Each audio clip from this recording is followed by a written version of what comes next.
Imagine turning off the lights and discovering that your clothes are glowing. Your hair sparkles in the darkness. Your hands shine with a strange green light.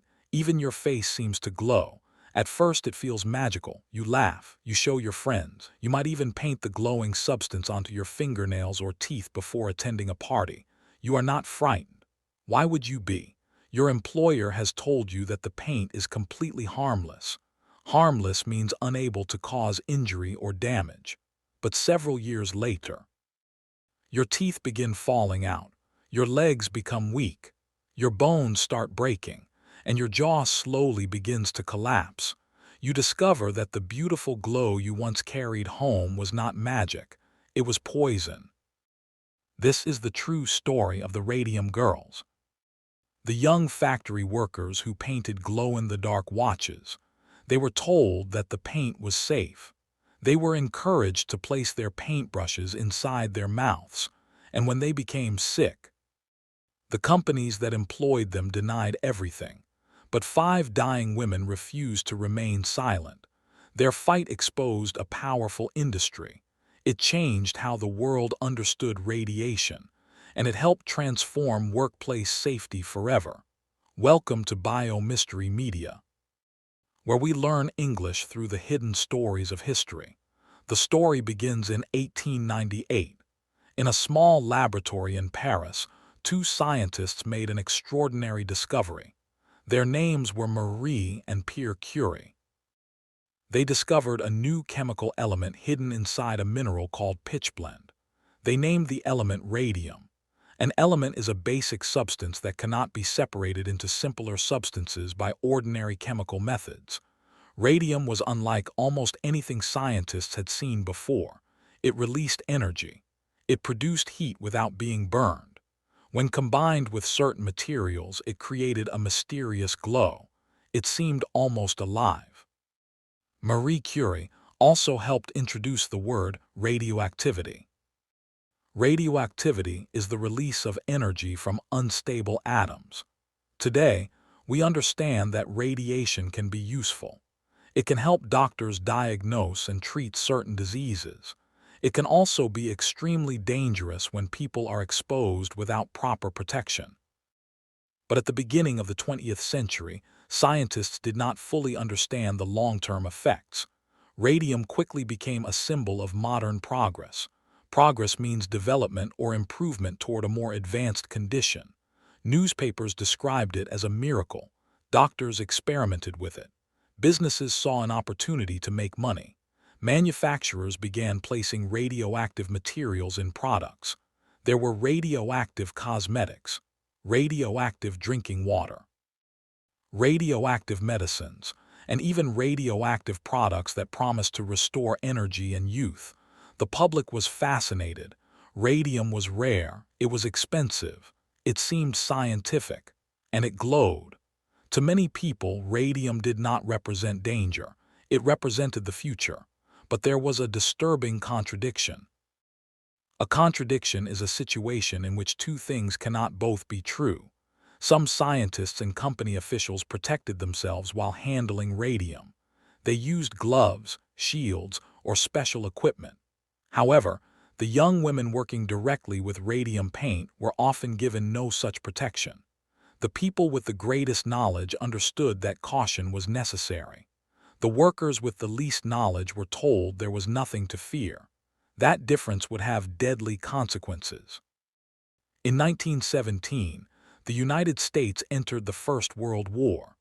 Soldiers needed watches, clocks, and military instruments that could be read at night. Lighting a match on a dark battlefield could reveal a soldier's position. A glowing watch allowed soldiers to see the time without producing a visible flame. Radium paint offered the perfect solution.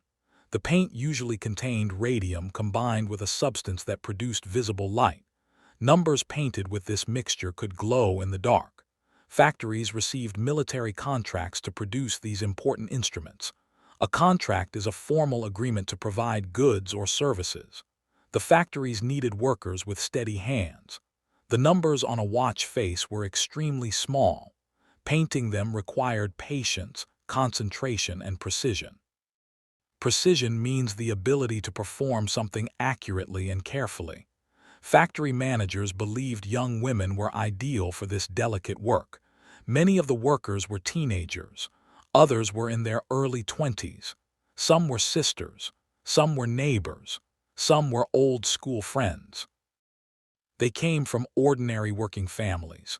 For many of them, dial painting appeared to be a wonderful opportunity.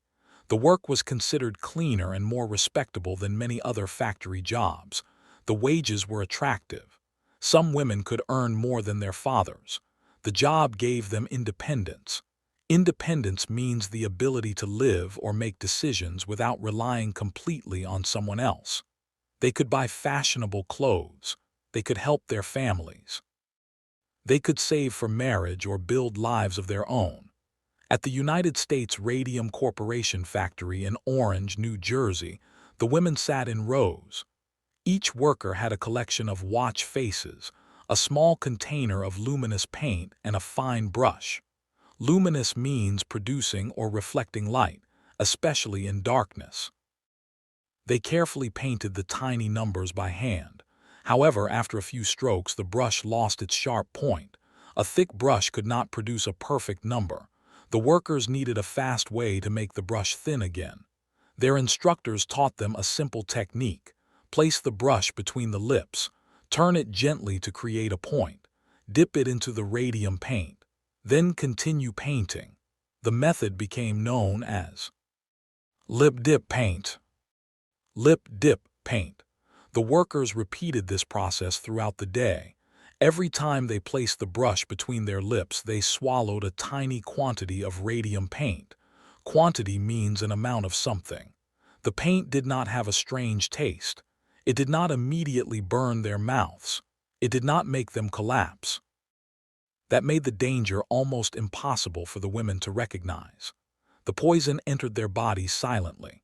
Before we continue, if you are enjoying this journey through history while improving your English, please subscribe to Biomystery Media and give this video a like. Your support goes a long way. It helps more learners discover our videos, and it allows us to continue bringing forgotten history to life through clear and understandable English. Now, let us return to the factory. Because the beautiful glow was about to become a nightmare, the women had been told that the paint was harmless. Many believed that the small amount of radium in the mixture might even be beneficial. Beneficial means producing a helpful or positive effect. After all, radium was being advertised as a source of health and energy. The women had no reason to believe that their instructors would deliberately place them in danger. Radioactive dust filled the workspaces. It settled on the tables. It covered the women's hands. It entered their hair and clothing. When the women finished work and returned home, the particles came with them. At night, their dresses sometimes glowed. Their hair sparkled. Their skin appeared to shine. Some people began calling them the ghost girls. But the workers did not immediately see the glow as a warning. They saw it as something exciting. Some women reportedly placed the paint on their fingernails. Others painted small amounts on their teeth. Imagine entering a dark room and smiling, only for your teeth to glow. Must have seemed like a harmless joke. The women were young.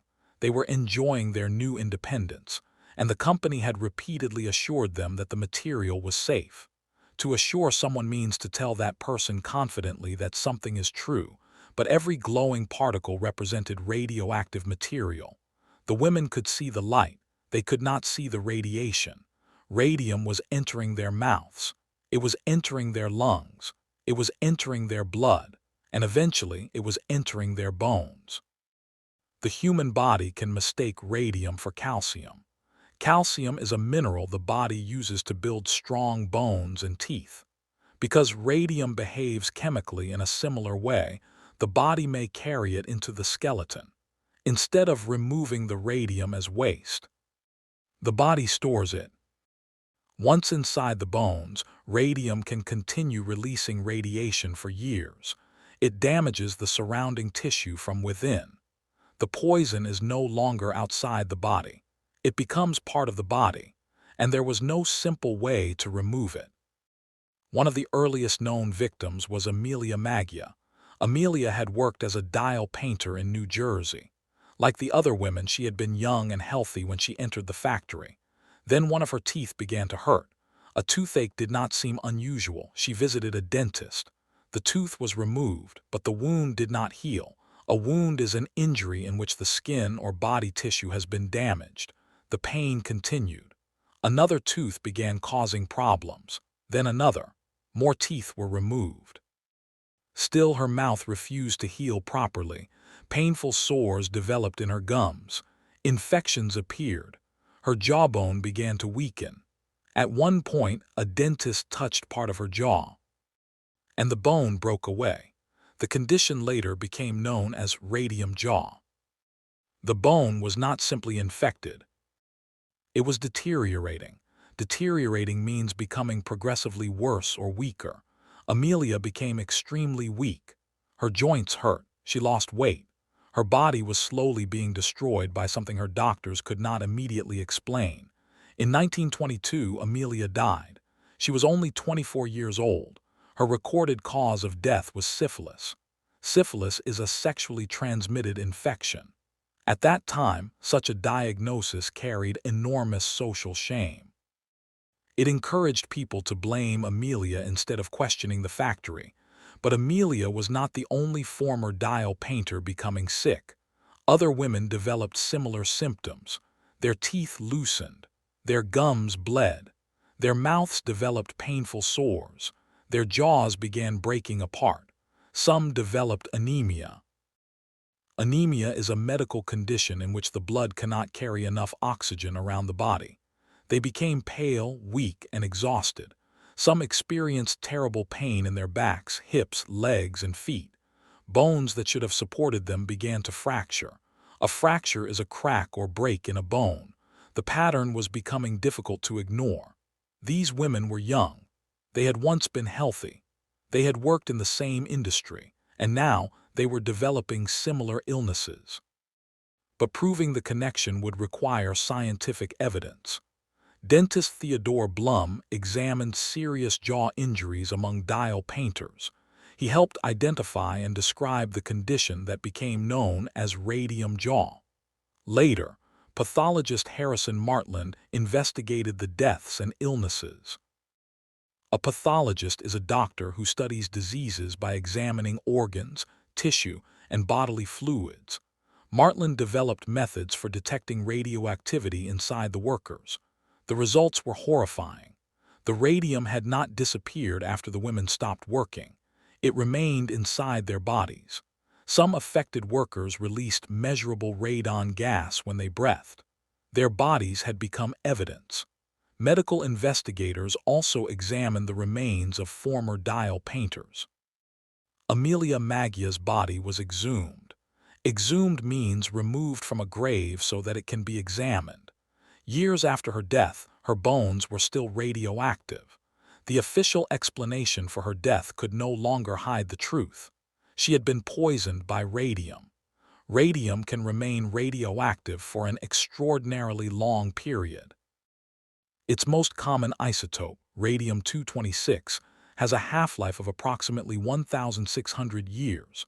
A half-life is the time required for half of a radioactive substance to decay. The glow produced by an old watch may eventually fade, but the radium itself can remain dangerous long after the visible light disappears. This is what made the women's exposure so devastating. They had swallowed small quantities at a time, but they repeated the process again and again, day after day. Watch after watch, lip dip paint. A single movement did not make them immediately sick. Thousands of repeated exposures allowed radium to accumulate inside their bodies. Accumulate means to collect gradually over time. This also created a legal problem. Many women appeared healthy when they left the factories. Their symptoms emerged years later. By the time they understood that their work had poisoned them, the legal deadline for making a claim had sometimes passed. The poison had been patient. The law had not been prepared for it. One woman who refused to accept the company's denial was Grace Fryer. Grace began working at the New Jersey plant during the First World War. She later left the factory and became a bank teller. Approximately 2 years after leaving, her teeth began loosening. She developed serious pain and damage in her jaw. Grace suspected that her illness was connected to her former job. She began searching for a lawyer, but challenging the United States Radium Corporation was not easy. The company was powerful. It had money. It had professional experts. It had worked on important government contracts. Many lawyers did not want to confront it.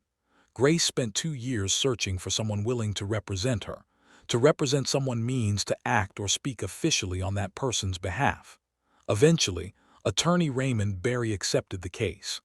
In 1927, Grace joined 4 other former dial painters. Their names were Catherine Schaub, Quinta MacDonald, Albina Laris, and Edna Hussman. Together, the 5 women took legal action against the United States Radium Corporation. Newspapers called their case the case of the 5 women doomed to die. The description was cruel, but it reflected the women's rapidly declining health. Some were so weak that they struggled to walk. Some could barely raise their hands. Their bodies were failing while the legal process moved slowly. The company denied responsibility. It challenged the medical evidence. It relied on legal delays. It argued that too much time had passed since the women had worked at the factory. But this was exactly the problem. Radiation poisoning could remain hidden for years. How could the women bring a case before they knew they had been injured? The company's position created a disturbing situation. When the women were healthy, they had no reason to sue. When they finally became sick, the company argued that they had waited too long. The women also faced attacks on their characters. Claims that some suffered from syphilis damaged their reputations. Reputation means the general opinion people have about someone. Instead of being treated as poisoned workers, they risked being treated as immoral women. But the scientific evidence continued to grow. Physicist Elizabeth Hughes contributed important measurements to the case. By studying the gas in the women's breath, researchers could demonstrate that radioactive material remained inside their bodies. The women were not inventing their illnesses. They were not imagining the pain. They were not pretending to be sick to receive money. Their bones contained the evidence. In 1928, the New Jersey case was settled. Each woman received financial compensation, annual payments for life, and coverage of certain medical and legal expenses. Compensation is money given to someone because that person has suffered injury or loss. The settlement could not restore their health. It could not rebuild their bones. It could not return the years that had been taken from them. But it forced the dangers of radium poisoning into public view. Grace Fryer died in 1933. Her victory was not measured by how many years she lived afterward. It was measured by the lives that would eventually receive greater protection because she refused to remain silent. The tragedy was not limited to New Jersey. In Ottawa, Illinois, another group of women painted glowing dials for the Radium Dial Company. They used the same lip-pointing technique. They received similar assurances about the safety of the paint, and they began developing similar illnesses. One of the most courageous women in Illinois was Catherine Wolfe Donohue. Catherine had worked as a dial painter during the 1920s. Like many of the other women, she initially valued the job. It offered respectable wages and personal independence. She later married Tom Donohue. She hoped to build an ordinary future. But the radium inside her body had not disappeared. Her health began to collapse. Tumors appeared. Her bones became fragile. She lost weight. Walking became extremely difficult. By the time her case received national attention, Catherine was visibly dying. But she continued fighting. The Illinois women brought their case before the Illinois Industrial Commission. The company denied responsibility and challenged decisions that supported the workers. Each delay benefited the company. The longer the legal battle lasted, the greater the possibility that the women would die before receiving justice. In 1938, Catherine was too ill to travel to a normal hearing. She gave evidence from her home. She spoke from a bed while officials and lawyers gathered around her.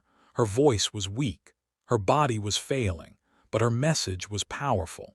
Catherine was not simply asking for money. She wanted the truth to be officially recognized. She wanted the company to be held accountable. Accountable means responsible for one's actions and their consequences. She wanted other workers to be protected from the same danger. The Illinois women eventually won compensation. The company continued appealing the decision.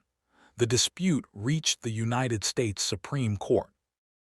The Supreme Court declined to hear the company's appeal, allowing the workers' victory to stand. Catherine died in July 1938. She was only 35 years old.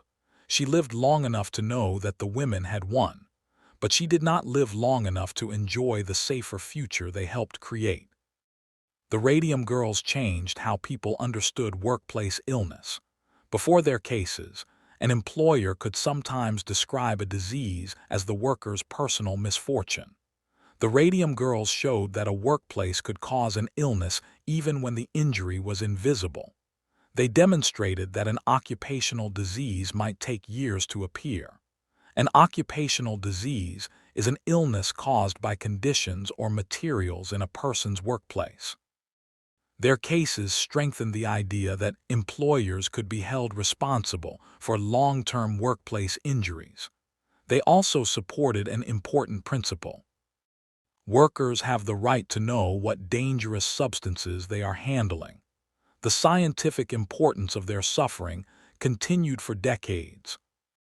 Researchers studied former dial painters to understand how radium affected bones and internal organs.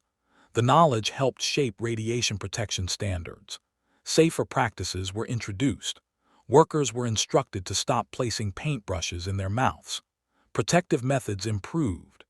Radiation exposure began to receive more serious attention in factories, laboratories, medicine, and military programs.